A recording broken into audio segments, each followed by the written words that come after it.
Hello friends. నన్ను ఎక్కువగా India నుంచి కొంతమంది ఫ్రెషర్స్ అడుగుతున్నారు. సో, అన్న మేము రీసెంట్‌గా గ్రాడ్యుయేషన్ అయిపోయింది, లేతే పోస్ట్ గ్రాడ్యుయేషన్ అయిపోయింది. మాకు ఫ్రెషర్‌గా సింగపూర్‌లో జాబ్స్ దొరుకుతాయా అని అడుగుతున్నారు. సో, దానికోసం అని చెప్పేసి ఈ వీడియో అయితే చేయటం జరిగింది. సో, జనరల్‌గా సింగపూర్‌లో ఏంటంటే ఫ్రెషర్స్‌కి బయట నుంచి తీసుకురారనమాట.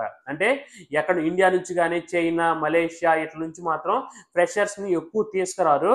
ఎక్కువ ఏంటంటే ఫ్రెషర్స్ జాబ్స్ సింగపూర్‌లో ఎవరైతే చదువుకుంటారో, అంటే ఇప్పుడు ఈవెన్ మన ఇండియా వాళ్ళైనా గానీ సింగపూర్‌లోకి వచ్చి బీటెక్ కంప్లీట్ చేసినా, లేకపోతే మాస్టర్స్ కంప్లీట్ చేసినా వాళ్ళకి ఆపర్చునిటీస్ ఉంటాయి. అంటే ఫస్ట్ ప్రయారిటీ సింగపూర్ వాళ్ళకి, తర్వాత సింగపూర్‌లో ఎవరైతే చదువుకున్నారో, అంటే బయట కంట్రీ వాళ్ళు సింగపూర్‌లో చదువుకున్న వాళ్ళకి ఆపర్చునిటీస్ ఉంటాయన్నమాట. సో, వాళ్ళేంటంటే మన ఎడ్యుకేషన్ అయిపోయిన తర్వాత ఇక్కడ సింగపూర్‌లో ఉండటానికి 2, 3 ఇయర్స్ వీళ్ళేందంటే పర్మిషన్ ఇస్తారనమాట. వీసా ఉండిద్ది. ఆ 2, 3 ఇయర్స్ లోపే ఇక్కడ అవుతే వాళ్ళు జాబ్ అవుతే కొట్టుకోవచ్చు అనమాట.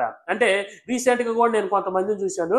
మన ఇండియా వాళ్ళే సింగపూర్‌లో బీటెక్ లేకపోతే మాస్టర్స్ కంప్లీట్ చేసి వాళ్ళు వెంటనే అవుతే సింగపూర్‌లో జాబ్ అయితే సంపాదించుకున్నారు.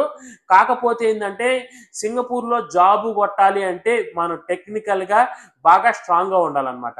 అంటే ఇక్కడ సింగపూర్‌లో ఏందంటే మనం ఇండియాలో ఉన్నట్టు టెక్నాలజీ ఏదో పైన నేర్చుకుని వచ్చి మేము ఇంటర్వ్యూకి వస్తాము, లేకపోతే మేము జాబ్ జాయిన్ అవుతాం అంటే కుదరదు అనమాట. ఇక్కడంతా కూడా ఏంటంటే సిస్టమ్ అనేది పర్ఫెక్ట్గా ఉండేది. అందులోనూ ఏంటంటే టెక్నికల్ పరంగా ఎవరైతే స్ట్రాంగ్గా ఉంటారో వాళ్ళనే తీసుకుంటారన్నమాట. సో అందువల్ల ఏంటంటే ఇక్కడ మన ఇండియన్స్ చదివినా కానీ వాళ్ళకి జాబ్స్ వస్తున్నాయి. అందులోనూ ఏంటంటే ఫ్రెషర్స్కి ఇక్కడ చదివిన వాళ్ళకి ఏంటంటే పర్మనెంట్ జాబ్స్ కూడా వస్తాయి. అంటే వాళ్ళకి శాలరీతో పాటు ఇంకా బోనస్ కూడా ఇస్తారనమాట. సో అలాంటి జాబ్స్ మన ఇండియన్సే ఇక్కడ సింగపూర్లో కొట్టుకున్నారు. సో ఇక్కడ ఎలా ఉండిద్ది అంటే ఎక్కువ వీళ్ళు బయట నుంచి ఎవరిని తీసుకొస్తారంటే మినిమం 5 ఇయర్స్ పైన వాళ్ళే ఎక్కువ మందిని తీసుకొస్తారనమాట. అంటే ఫ్రెషర్స్ ని బయట నుంచి తీసుకురారు. సో ఎక్కువ ఎక్స్పీరియన్స్ ఎవరికి ఉంటుందో వాళ్ళనే తీసుకొస్తుంటారు ఎక్కువ ఇక్కడికి. ఎందుకంటే క్లయింట్ ఎప్పుడు కూడా ఫ్రెషర్స్ ని కావాలని కోరుకోడు అనమాట. అంటే ఎక్కువ మందిని ఎక్స్పీరియన్స్ వల్లనే కావాలనుకుంటాడు. ఎందుకంటే ప్రాజెక్టు ఇన్ టైంలో డెలివరీ అవ్వాలంటే మనం ఫ్రెషర్స్ని తీసుకొస్తే వాళ్ళకి ట్రైనింగ్ ఇవ్వాలి ఒక 6 మంత్స్. తర్వాత వాళ్ళు ప్రాజెక్ట్లోకి వచ్చి వాళ్ళు సెట్ అయ్యాలకి ఇంకో 6 మంత్స్ పట్టింది. వాళ్ళు ప్రాజెక్ట్ డెవలప్ చేయాలంటే ఇంకొక 1 ఇయర్ పట్టిద్ది అనమాట. అందుకోసం అని చెప్పేసి ఏంటంటే వీళ్ళు ఎక్కువగా క్లయింట్స్ ఎక్కువ మాకు ఎక్స్పీరియన్స్ క్యాండిడేట్స్ కావాలని కోరుతుంటారు. సో అందుకోసం అని చెప్పేసి ఎక్కువ సింగపూర్లో జాబ్స్ ఎక్కువ ఏముంటాయి అంటే ఎక్స్పీరియన్స్ జాబ్స్ ఉంటాయి. అందులోనే ఏంటంటే మినిమం 5 ఇయర్స్ పైన వాళ్ళే ట్రై చేయడం బెటర్ అనమాట సింగపూర్కి రావాలనుకుంటే. సో ఎక్కువ వాళ్ళకే ఉంటాయి. అందులోనే ఏంటంటే బాగా టెక్నాలజీ ఏది బాగా డిమాండింగ్లో ఉందో ఆ టెక్నాలజీ నేర్చుకోండి. సో అలాంటి వాళ్ళకి జాబ్స్ ఈజీగా వచ్చింది ఇక్కడ. అందులోనూ శాలరీ కూడా ఏంటంటే ఎక్కువ వస్తాయి అనమాట. మీరు కానీ ఇండియాలో ఫ్రెషర్స్ అయితే ఒక 2, 3 ఇయర్స్ అక్కడ వర్క్ చేయండి. అక్కడ వర్క్ చేసి మీకు నాలెడ్జ్ వచ్చిన తర్వాత అప్పుడు బయట కంట్రీస్కి అప్లై చేసుకోండి. సో ఎలా అంటే ఇప్పుడు సింగపూర్ లాగానే ఇప్పుడు దుబాయ్లో కూడా జాబ్స్ ఉండయి, అదేవిధంగా మలేషియాలో ఉండయి, ఆస్ట్రేలియాలో ఉండయి, లండన్లో ఉండయి. సో ఇలాంటి అన్నిటికి కూడా ఏంటంటే మనకి యుఎస్లో లాగా వీసా H1B F1 ఇలాంటి వీసాలు అవసరం లేదనమాట. ఇక్కడ ఈ కంట్రీస్కి ఏంటంటే మనకు కానీ జాబ్ వచ్చిందంటే వీళ్ళే కంపెనీ వాళ్ళు ఏంటంటే వీసా వెంటనే అప్లై చేస్తారు. సో ఒక 1 వీక్ లేదా 10 డేస్కి మనకు వీసా వస్తుంది, మనం ఈ కంట్రీకి వచ్చి జాబ్ చేసుకోవచ్చు అనమాట. సో నేను చెప్పేది ఏంటంటే ఫైనల్గా ఎవరైతే ఫ్రెషర్స్ ఉన్నారో వాళ్ళు అవుట్ ఆఫ్ కంట్రీస్కి అప్పుడే ట్రై చేయొద్దు.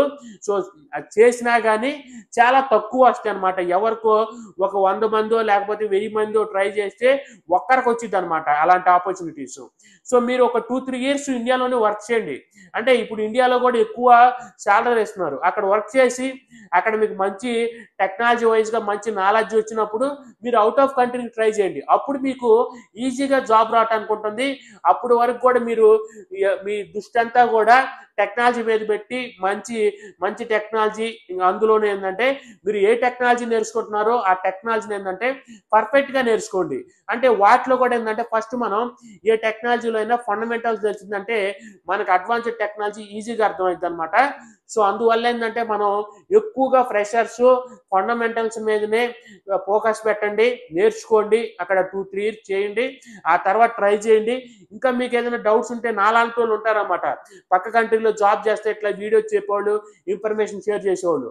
మీరు అప్పుడు వీడియోకి కమెంట్ చేయండి. సో వాళ్ళు అయితే మీకు రిప్లై ఇస్తుంటారు, ఎన్ని సంవత్సరాలు వాళ్ళకి ఇక్కడ జాబ్స్ ఉంటాయి, ఎంత ఎక్స్పీరియన్స్ ఉంటే జాబ్ వచ్చింది, ఏ టెక్నాలజీ మీద వచ్చింది, ఇలాంటి ఇన్ఫర్మేషన్ మొత్తం కూడా వాళ్ళు ఇస్తారు.